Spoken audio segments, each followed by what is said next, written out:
Kamu mau investasi saham, tapi takut saham itu ada hutang ribanya. Jangan hanya lihat labelnya. Ayo kita cek secara mandiri laporan keuangannya. Saham itu punya hutang riba atau tidak? Pastikan dia nol. Ya, ikut meja belajar. Assalamualaikum warahmatullahi wabarakatuh. Alhamdulillah, salatu wassalamu ala rasulillah wa ala alihi wa sahbihi ajma'in. Saya ucapkan selamat datang pada teman-teman di meja belajar kita. Ya, insya Allah video kali ini kita akan bahas tentang tata cara mengecek hutang riba di suatu saham, perusahaan ya. Kita cek nanti lewat HP insya Allah.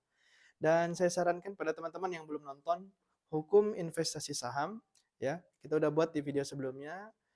Saham dibagi menjadi tiga ya, hal halal, ada yang haram, ada yang campuran ya. Dan pada kesempatan kali ini kita akan cek saham campuran. Berapa persen sih hutang ribanya? Ya. Apakah 0% atau lebih dari 30% atau lebih dari 45% ya. Jadi saham campuran ini ulama terbagi menjadi tiga pendapat ya. Di video sebelumnya sudah kita jelaskan. Ada yang tidak mentoleransi sama sekali hutang riba, 0%. Ada yang mentoleransi jangan lebih dari 30% hutang ribanya.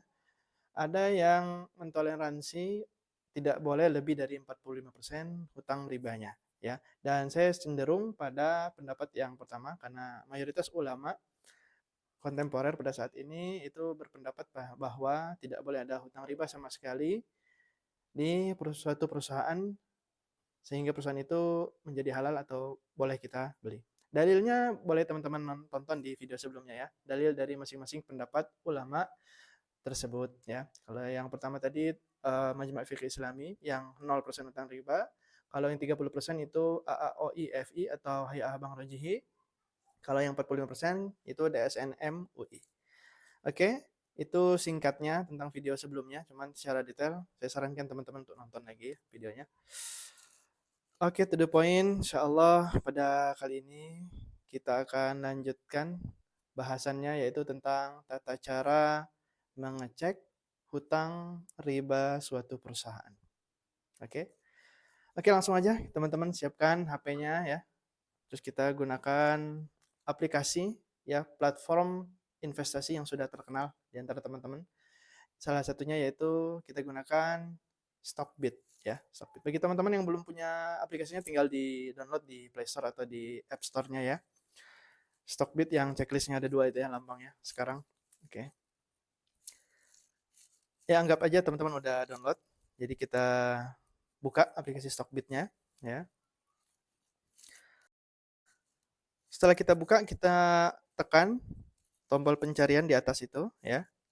Lalu kita tulis, contohnya kita tulis emiten atau saham Telkom ya. Kita pencet tombol laporan, lalu scroll ke bawah terus, cari.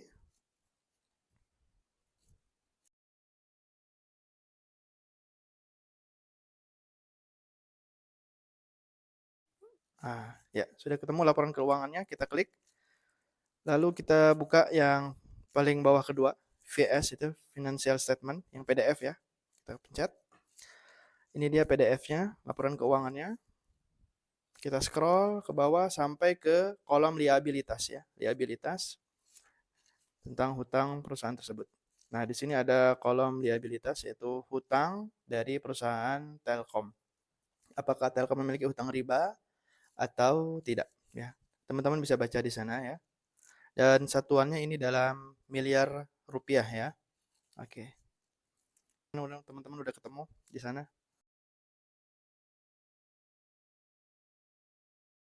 Di sini ternyata teman-teman bisa zoom ya. Di bagian liabilitas jangka pendek. Ternyata perusahaan Telkom memiliki utang bank jangka pendek sebanyak berapa itu? 7.569 miliar. Artinya 7 triliun, 7,5 triliun hutang bank milik perusahaan Telkom. Juga di sini ada pinjaman jangka panjang yang jatuh tempo dalam 1 tahun. Berapa itu? 20.000 miliar. Terus ke bawah lagi, kita lihat di liabilitas jangka panjang. Di liabilitas jangka panjang, di sana ada tulisan pinjaman jangka panjang. Ya, ini biasanya ya berkaitan juga dengan pinjaman yang berbunga ya, pinjaman yang berbunga, maka kita hitung juga pinjaman berbunga tersebut ya. Berapa di sini? Kita lihat 25 miliar ya, 25,8 miliar ya. Nah, kita sudah kumpulkan sekarang hutang-hutang yang ada di perusahaan Telkom ini ya. Itu bisa lihat ya di layar saya munculkan. Totalnya ada 53 miliar ya, 53.000 miliar hutang perusahaan Telkom tersebut. Nah, teman-teman ada yang nanya juga, Bang, itu hutang pajak nggak dihitung? Hutang lain-lain juga nggak dihitung? Ya, jadi jawabannya adalah di sini kita yang hanya menghitung hutang ribanya atau dalam bahasa kerennya apa? Eh, interest bearing debt ya. Interest bearing debt. Jadi hutang yang berbunga. Hutang yang berbunga. Jadi kita hitung saja hutang yang berbunga milik perusahaan Telkom tersebut.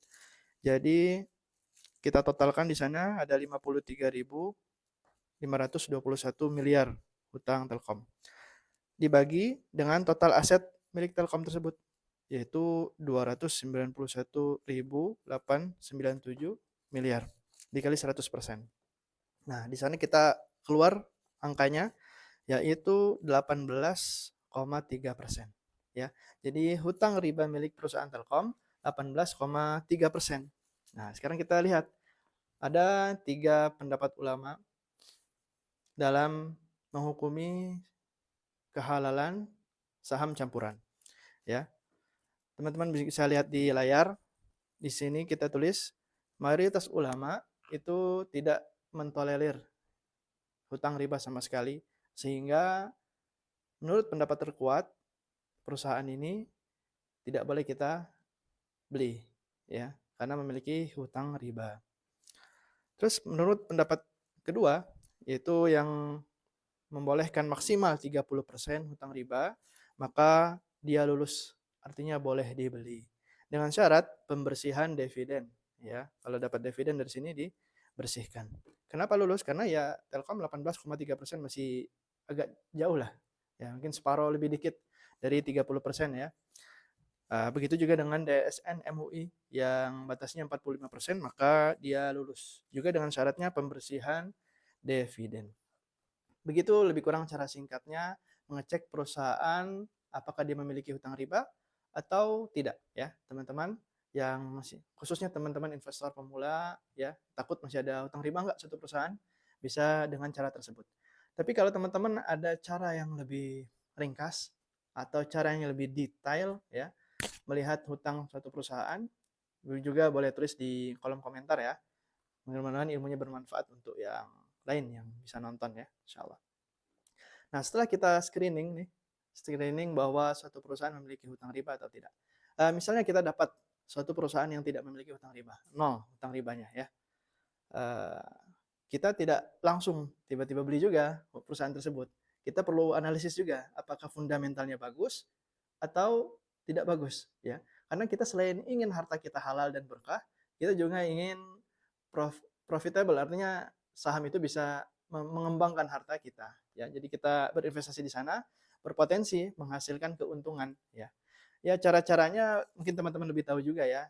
Ya kita cek fundamentalnya, salah satunya ya kita cek PBV-nya, apakah valuasinya sudah terlampau melambung tinggi sehingga kita beli di harga yang mahal, jual di harga yang murah, tentu cut loss, rugi nanti ya.